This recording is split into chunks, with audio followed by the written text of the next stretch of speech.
1961년 예일대학교 지하 실험실.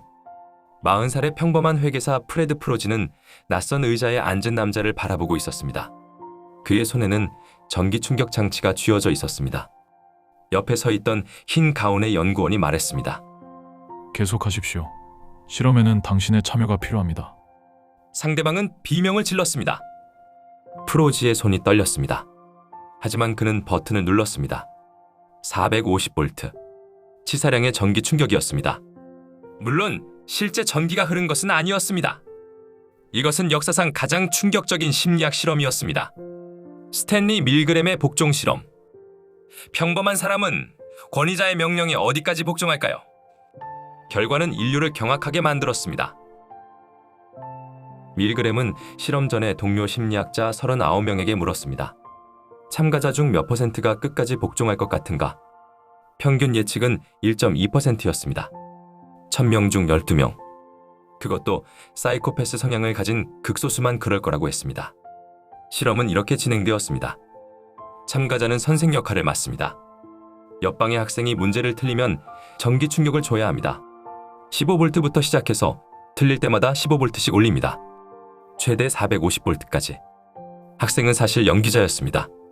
진짜 전기는 흐르지 않았습니다. 하지만 참가자는 이 사실을 몰랐습니다. 150V에서 학생이 소리쳤습니다. 그만해주세요. 심장이 아파요. 참가자가 멈추려 하면 연구원이 말했습니다. 실험을 계속해야 합니다. 단 4마디의 지시뿐이었습니다. 결과는 충격적이었습니다. 참가자의 65%가 450V까지 갔습니다. 1000명 중 12명이 아니었습니다. 10명 중 6명이었습니다. 밀그램이 이 실험을 설계한 이유가 있었습니다. 1961년 예루살렘. 아돌프 아이히만의 재판이 열렸습니다. 그는 홀로코스트의 핵심 실행자였습니다. 수백만 유대인을 수용소로 보낸 장본인.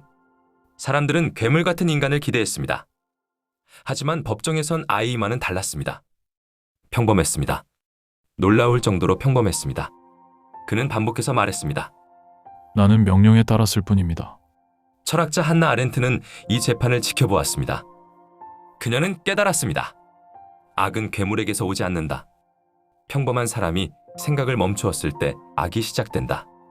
그녀는 이것을 악의 평범성이라 불렀습니다. 밀그램은 이 개념을 실험으로 증명하고 싶었던 것입니다. 아이히만은 특별한 괴물이 아니었습니다.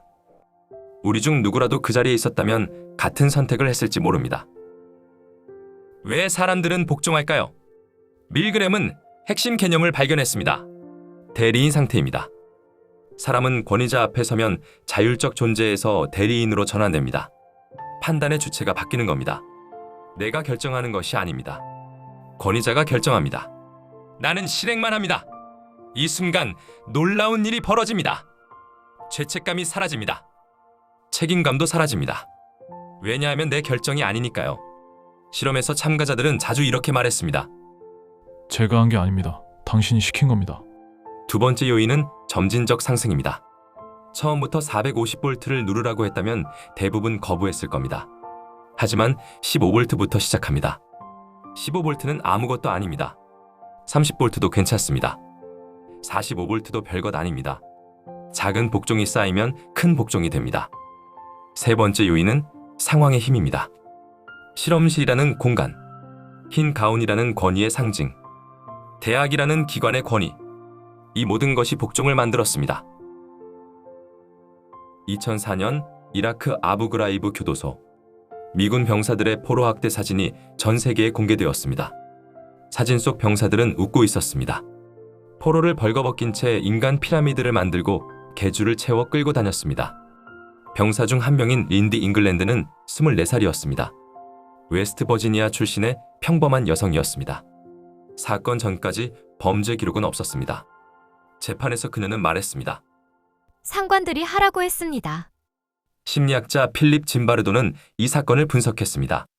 그는 1971년 스탠포드 감옥 실험을 수행한 인물이었습니다. 짐바르도의 결론은 명확했습니다. 나쁜 사과가 문제가 아니다.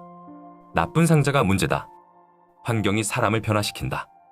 아부그라이브의 병사들도 입대 전에는 평범한 시민이었습니다. 전쟁이라는 환경, 상관의 암묵적 허가, 적에 대한 비인간화. 이 조건들이 평범한 사람을 가해자로 만들었습니다. 밀그램 실험에서 35%는 복종을 거부했습니다. 그들은 무엇이 달랐을까요? 밀그램은 후속 실험에서 흥미로운 변수를 발견했습니다. 연구원이 방을 떠나면 복종률은 21%로 떨어졌습니다. 참가자가 피해자와 같은 방에 있으면 복종률은 40%로 낮아졌습니다. 직접 피해자의 손을 전극에 올려야 하면 30%까지 떨어졌습니다. 거리가 가까워질수록 복종은 어려워졌습니다. 또 다른 실험에서는 동료 참가자 2명이 중간에 거부하는 장면을 연출했습니다. 이 경우 복종률은 10%까지 급락했습니다. 누군가 먼저 거부하면 나도 거부할 수 있었습니다. 역사에서도 같은 패턴이 나타납니다. 제2차 세계대전 중 덴마크 시민들은 유대인 학살 명령을 거부했습니다. 7,000명이 넘는 유대인을 스웨덴으로 탈출시켰습니다. 한 사람의 거부가 아니었습니다. 공동체 전체가 함께 거부한 것이었습니다. 밀그램은 실험 후 이렇게 썼습니다. 복종의 문제는 멀리 있지 않다. 그것은 우리 모두의 내면에 있다. 우리는 매일 작은 복종을 합니다. 부당한 지시를 따릅니다. 불합리한 관행에 침묵합니다. 옳지 않다고 느끼면서도 흐름에 맡깁니다. 그때마다 우리는 선택의 갈림길에 서 있습니다. 대리인으로 남을 것인가? 자율적 존재로 돌아올 것인가? 악은 괴물의 것이 아닙니다. 생각을 멈춘 평범한 사람의 것입니다. 하지만 선함도 마찬가지입니다. 생각을 멈추지 않는 평범한 사람의 것입니다. 어쩌면 진정한 용기란 거대한 영웅적 행위가 아닐지도 모릅니다. 흐름 속에서 잠깐 멈추어 서서 이것이 정말 옳은가 스스로에게 묻는 것. 그 작은 질문이 세상을 바꾸는 시작일지도 모릅니다.